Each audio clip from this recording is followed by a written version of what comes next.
Business से जुड़ी हर खबर पाने के लिए बेल आइकन पर करें click.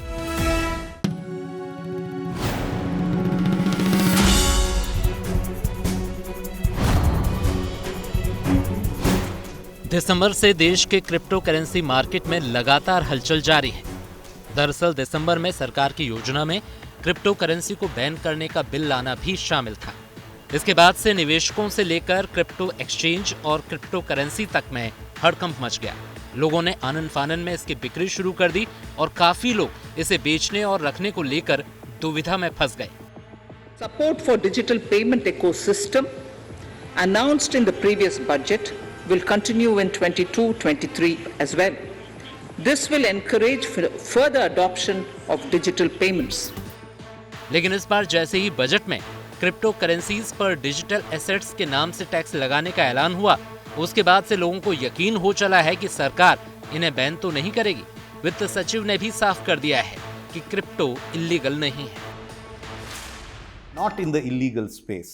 It is not yet in the legal and regulated space. It is in the space of legal and unregulated. But legal and unregulated is taxable. Even illegal is taxable. So if an IAS officer takes a bribe, that is taxable. Absolutely. It's illegal. Absolutely. But crypto is not illegal. Crypto is legal, unregulated, taxable. हालांकि वित्त सचिव ने इसे legal भी करार नहीं दिया है, लेकिन नीति आयोग के सीईओ अमिताभ कांत ने भी इंडिया टुडे की बजट राउंड टेबल में एक कदम आगे जाकर कहा कि क्रिप्टो बैन होना मुश्किल है। You cannot ban crypto in isolation.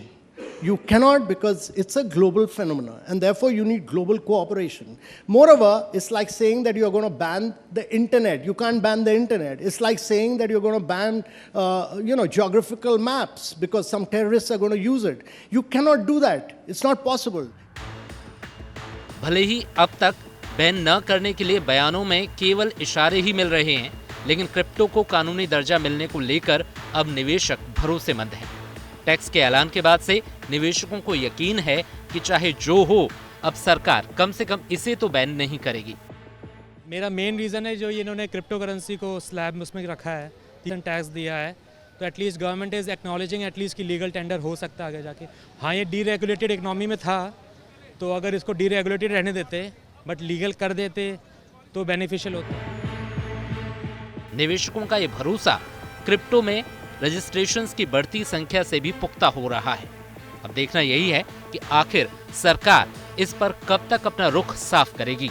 आज तक ब्यूरो।